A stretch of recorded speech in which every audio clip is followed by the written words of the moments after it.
दोस्तों नमस्कार। India debate में आप सबका स्वागत है। मैं हूं आशुतोष। मित्रों,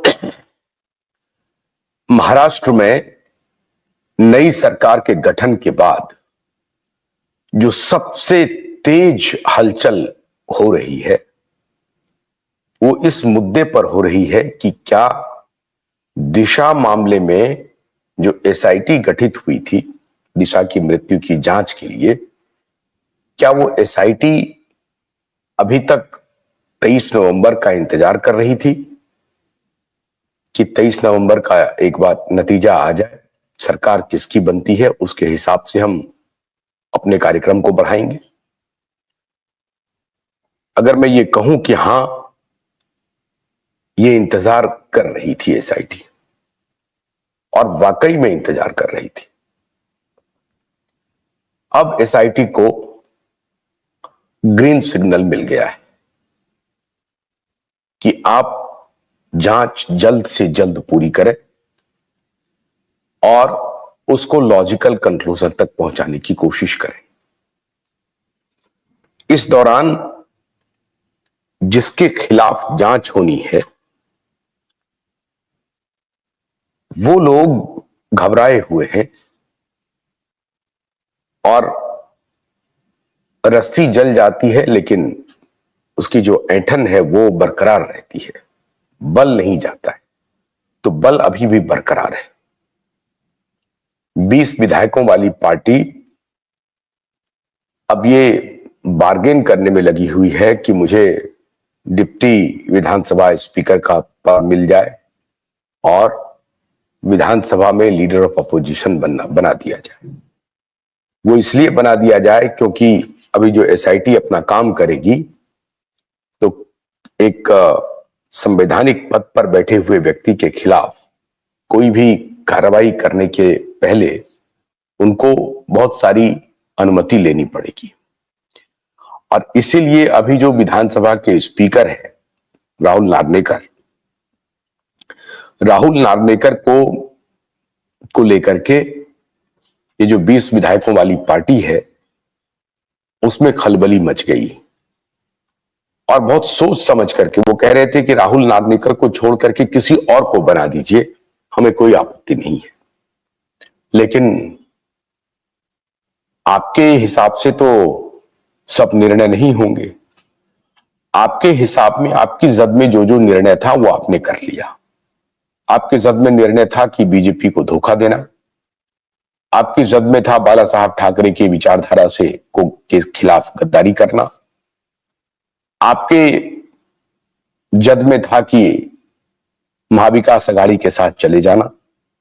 ये सब आपने किया, लेकिन कुछ चीजें अब आपके जद में नहीं है और वो है एसआईटी की जांच को रुकवा पाना। वो है एसआईटी अगर अपना काम करेगी और कोई एडवर्स रिपोर्ट आएगी तो आपकी गिरफ्तारी होगी और वैसी केस में आप जो चाहते हैं कि कोई संवैधानिक पद आपको मिल जाए जिससे कि आप गिरफ्तारी से बच सके, वो भी होने वाला नहीं है। विधानसभा स्पीकर को अनुमति देनी होती है कि भाई इनके खिलाफ कोई प्रोसिक्यूशन चलाइए या इन्हें अरेस्ट कीजिए, नहीं कीजिए, तो वो जिम्मेदारी भी राहुल नार्वेकर बड़ी तन्मयता के साथ और अपनी अकाउंटेबिलिटी के साथ उस जिम्मेदारी को निभाएंगे। तो ये सब डर लग रहा है। बावन कुले भारतीय जनता पार्टी के महाराष्ट्र के अध्यक्ष हैं। उन्होंने दावा किया है कि महाविकास अघाड़ी के member of parliament, all member of legislative assembly, मतलब एमएलए और एमपी दोनों उनके संपर्क में।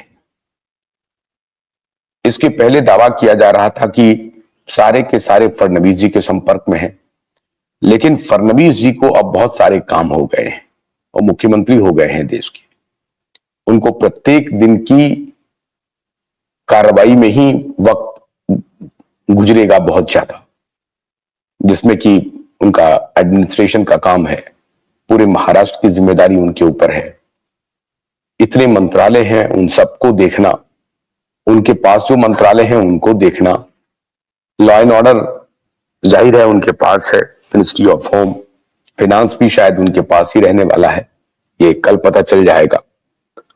ऐसी परिस्थिति में पूरे महाराष्ट्र की जिम्मेदारी तो फडणवीस के ऊपर है, तो ये जिम्मेदारी अब उन्होंने बावनकुले साहब को दे दिया है। बावनकुले ने कल ही घोषणा की है कि उनके संपर्क में महाविकास आघाड़ी के एमएलए और एमपी दोनों हैं। याद कीजिए जब मैंने आपको ये कहा था कि महाविकास आघाड़ी खंड खंड में बट जाएगी और कौन सी आघाड़ी की कौन सा धड़ा बिखरेगा पहले, यह कहना मुश्किल है। धड़ा कोई भी बिखरे लेकिन गाज गिरेगी बाप बेटे पर। और बावनकुले को अगर गंभीरता से लें आप तो लगभग 12 विधायक तो कंफर्म बताए जा रहे हैं। 12 विधायक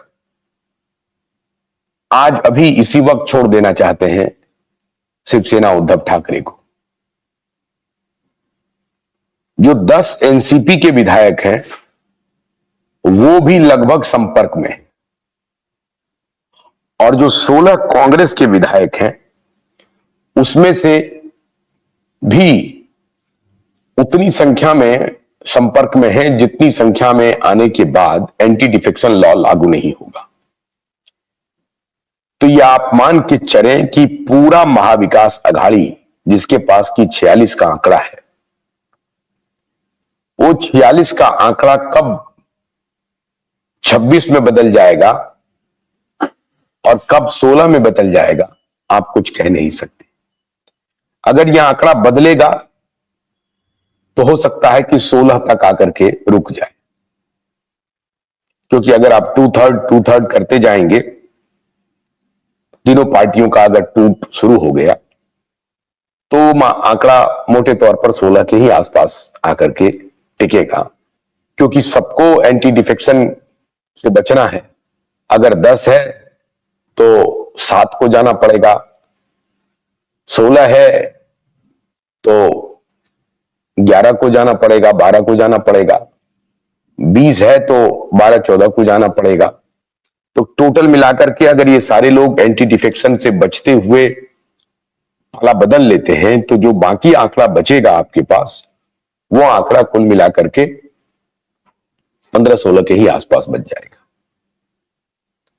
महाराष्ट्र की राजनीति में आज से पहले इस तरह का वातावरण कभी देखा नहीं गया था, लेकिन बावनकुले जी दावा कर रहे हैं कि महाविकास आघाड़ी के एमपी और एमएलए दोनों संपर्क में हैं। ये तो हमने बताया आपको एमएलए का आंकड़ा।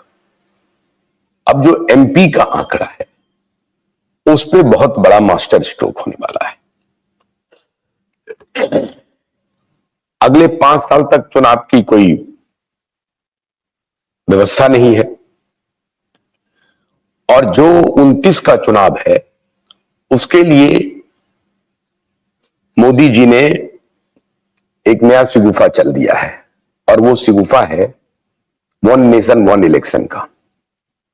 अब वन नेशन वन इलेक्शन में परिसीमन होना है और वो परिसीमन का काम अगले 2-2.5 साल में पूरा हो जाएगा, या अभी जो चल ही रहा है उसको बस अमली जामा पहनाया जाएगा देश भर में। और अगर वन नेशन वन इलेक्शन का दांव चल गया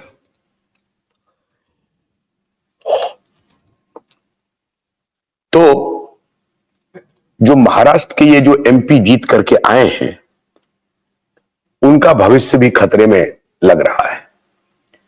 उनके पास कोई चारा नहीं है सिवा इसके कि वो बीजेपी का दामन थाम ले।